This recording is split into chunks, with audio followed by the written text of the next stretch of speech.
धैर्य, दृढ़ इच्छा शक्ति और निरंतरता मानव स्वभाव के वे गुण हैं जो किसी भी मुकाम को हासिल करने की गारंटी है।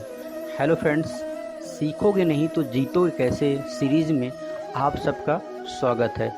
आज हम लोग इसी कड़ी में इन 3 महत्वपूर्ण शब्दों के बारे में चर्चा करेंगे कि जिन्होंने इन 3 शब्दों को अपने जीवन में आत्मसात किया, वे बड़े से बड़ा मुकाम अपने जीवन में हासिल किया। तो आइए हम शुरू करते हैं इन पहले शब्द यानी धैर्य से। धैर्य वह मानसिक कवच है जो व्यवहारिक जीवन की राह में कितनी भी प्रतिकूल बाधाएं आ जाए, व्यक्ति को हर परिस्थिति को सहन करने की सामर्थ्य देता है। दूसरा शब्द दृढ़ इच्छा शक्ति। दृढ़ इच्छा शक्ति वह मानसिक सामर्थ्य है जो व्यक्ति में अनवरत रूप से ऊर्जा का संचार करती है। और तीसरा शब्द है निरंतरता। निरंतरता वह सकारात्मक ऊर्जा है जो लक्ष्य के प्रति व्यक्ति के विश्वास को मजबूत रखती है। जब कोई व्यक्ति इन तीनों गुणों को अपने व्यक्तित्व का हिस्सा बना लेता है तो जीवन में उसके लिए कोई भी लक्ष्य असाध्य नहीं रह जाता, कोई भी प्रतिज्ञा अधूरी नहीं रह सकती और उसका कोई प्रयास निरर्थक नहीं हो सकता। फिर चाहे गली मोहल्लों में ठोकरें खाने वाला अली विश्व का सबसे महान मुक्केबाज मोहम्मद अली बन गया हो, रामेश्वरम में एक गरीब नाविक जैनुलाब्दीन के घर पैदा हुआ बालक बड़ा होकर विश्व के सबसे बड़े लोकतंत्र यानी भारत का राष्ट्राध्यक्ष बन गया हो, और देश के हर युवा का प्रेरणा स्रोत बन गया हो, या कि पहाड़ को तोड़कर माउंटेन मैन दशरथ माझी बन गया हो। इस चर्चा में हमने जिन 3 लोगों का जिक्र किया, ये तीनों अलग अलग परिवेश और पृष्ठभूमि में पैदा हुए एवं पले बढ़े। तीनों की अलग अलग तरह से परवरिश हुई। जीवन के एक दौर में उनका वजूद यह था कि वे सिर्फ एक सामान्य बालक थे, किंतु जीवन में एक पड़ाव पर पहुंचकर वे देश दुनिया के करोड़ों लोगों के लिए प्रेरणा स्रोत बन गए।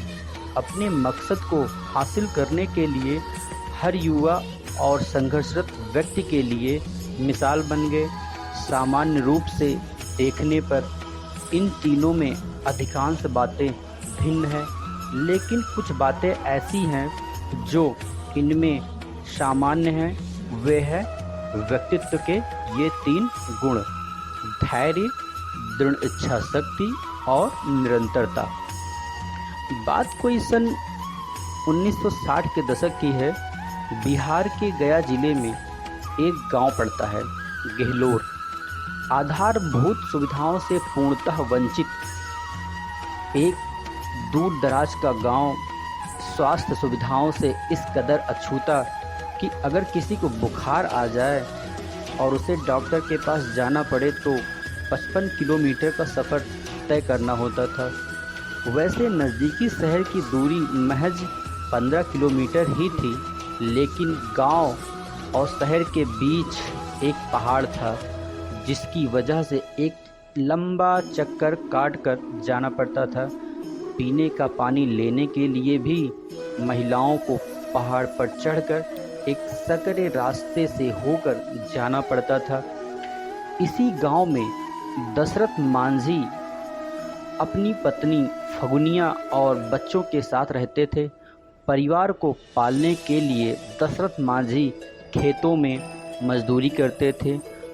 पुरुष प्रधान समाज की प्रचलित सोच से विपरीत दशरथ मांझी फगुनिया से बहुत प्रेम करते थे। एक दिन फगुनिया पानी लाते समय पहाड़ के सकरे रास्ते से फिसलकर गिर गई, जिसकी वजह से उसे बहुत गहरी चोट आई। डॉक्टर के पास जाने के लिए 55 किलोमीटर का रास्ता तय करना होता। मोटर गाड़ी भी नहीं थी। हर संभव प्रयास के बावजूद दशरथ मांझी अपनी पत्नी को नहीं बचा पाए। पत्नी को खोने का उन्हें इतना गहरा आघात हुआ। उन्हें पता था कि अगर समय रहते डॉक्टर के पास पहुंच जाते तो फगुनिया उनके साथ होती। दूसरी तमाम अड़चनों से इतर उनकी इस निराशा की सबसे बड़ी वजह गांव के पास का वह पहाड़ था, जिसकी वजह से उनकी पत्नी फगुनिया समय रहते अस्पताल नहीं पहुंच सकी।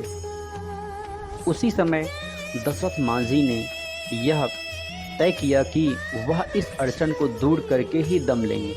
फिर क्या था, हाथ में छैनी और हथौड़े लेकर पहुंच गए पहाड़ को तोड़ने। जब गांव वालों को उनकी इस बात का पता चला तो पहले तो सभी ने बहुत समझाया, पर जब वह नहीं माने तो लोगों ने उन पर हंसना शुरू कर दिया। गांव वालों की ऐसी प्रतिक्रिया स्वाभाविक भी थी, क्योंकि दशरथ मांझी उस कहावत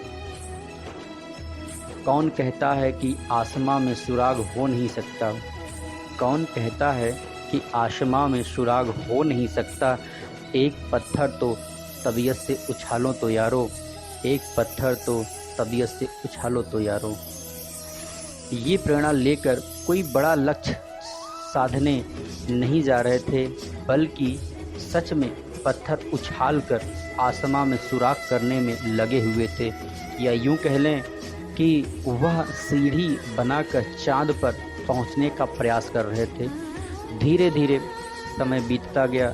दिन, सप्ताह, महीने, वर्ष गुजरते गए। पहाड़ जस का तस था, मानो गांव वालों के साथ मिलकर दशरथ मांझी का उपहास उड़ा रहा हो। पृथ्वी दसियों बार सूर्य की परिक्रमा कर चुकी। ग्रहों व नक्षत्रों ने अनगिनत बार अपनी दशा बदली। मौसम आए और गए, सर्दी, गर्मी और बारिश अनगिनत बार आई और चली भी गई। दुनिया में सब कुछ हो रहा था। गांव में कई बच्चे पैदा होकर इतने बड़े हो गए कि उपहास उड़ा सके। प्रकृति से लेकर मानव स्वभाव ने कितनी ही बार अपना रुख बदला, लेकिन अगर कोई नहीं बदला तो वह थे दशरथ मांझी।